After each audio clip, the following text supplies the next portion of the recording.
राधा अष्टमी आने से पहले इस कहानी को ज़रूर सुने। रमा नाम की एक स्त्री थी जो किसी गांव में रहती थी। 5-6 बरस उसकी शादी को हो गए थे, लेकिन अभी तक कोई संतान नहीं थी। एक बार श्री राधा अष्टमी का उत्सव आया। गांव की औरतें बरसाना जा रही थी।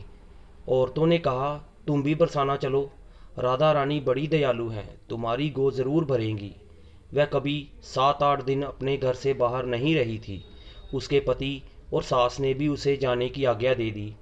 बस उसके मन ने ठान लिया था कि राधा रानी मेरी गोद ज़रूर भरेंगी। जिस दिन उसे जाना था उसी दिन पैर में चोट लग गई। चला भी नहीं जा रहा था।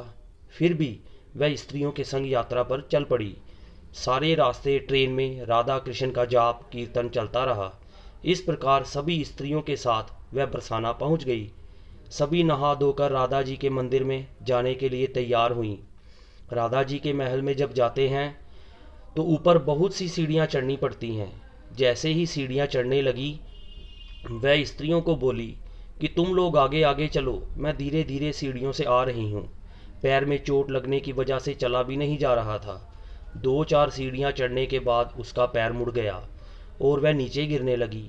तभी एक 8 साल की कन्या ने उसका हाथ पकड़ लिया। रमा बोली, बेटी, आज अगर तुम ना होती तो मैं नीचे गिर गई होती।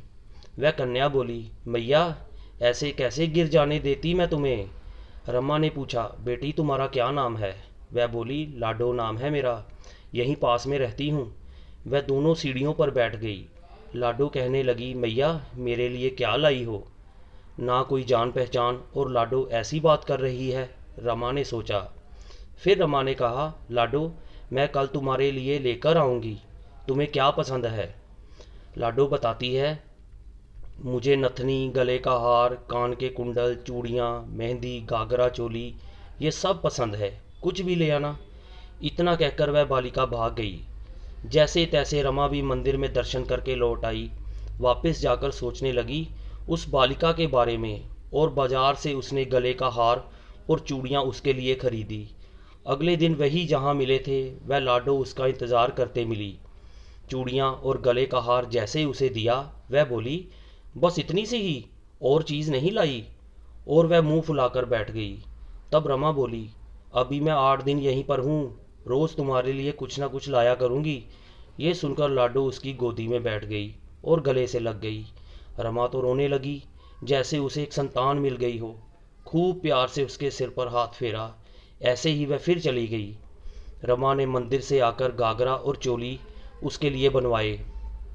रोज़ कुछ ना कुछ उसे देती। एक दिन रमा कहती है, अब ये सारी चीज़ मुझे पहन कर भी तो दिखाओ, कैसी लगती हो। लाडो बोली, कल राधा अष्टमी है, कल पहनूंगी। इस बार लाडो के साथ एक लड़का भी था।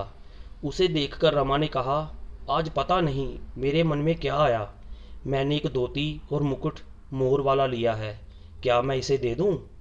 लाडो बोली, वह कनौआ है, मेरे साथ ही रहता है, हाँ तुम इसे दे दो। ऐसा कहकर वह दोनों सामान लेकर चले गए। अगले दिन राधा अष्टमी थी। जब रमा सीढ़ियों पर आई, वहाँ उसे आज कोई ना मिला। बहुत इंतज़ार के बाद जब वह मंदिर में पहुंची तो वहाँ बहुत भीड़ थी। कीर्तन और नृत्य हो रहा था। इसी तरह भीड़ को चीरती हुई वह आगे पहुंची और राधा जी को देखा और ठाकुर जी को देखा। वही सामान सब जो मैं लाई थी उन्होंने धारण किया हुआ था। वह पत्थर सी हो गई, आंखों से आंसू बहने लगे।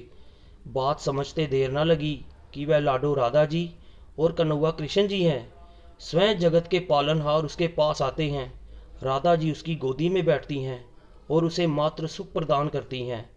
वैसे तो जैसे बावरी हो गई थी, दिन रात लाडो लाडो कहती रहती, पुकारती रहती। वह स्त्रियों से बोली, तुम लोग घर जाओ, मैं नहीं जाऊंगी। उसकी सास और पति भी उससे लेने आए, पर वह साथ नहीं गई। अब तो वह प्रतिदिन सीढ़ियों पर बैठे बैठे आंसुओं से सीढ़ियां धोती, पलकों से बुहारती। ऐसा करते करते उसे 30 बरस हो गए। एक दिन एक बालिका उसका हाथ पकड़कर ऊपर अटालिका में ले गई। वहां जाकर बोलती है, आ गई तेरी लाडो। ऐसा कहकर बाहें फैलाकर रमा को बुलाने लगी और अपने गले लगा लिया।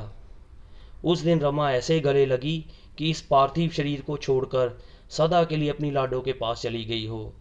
इस घटना से हमें यही सीख मिलती है कि जो भी आशा रखें, चाहे वह सकाम हो या निष्काम, केवल भगवान से ही रखें। एक ना एक दिन अवश्य मिलते हैं।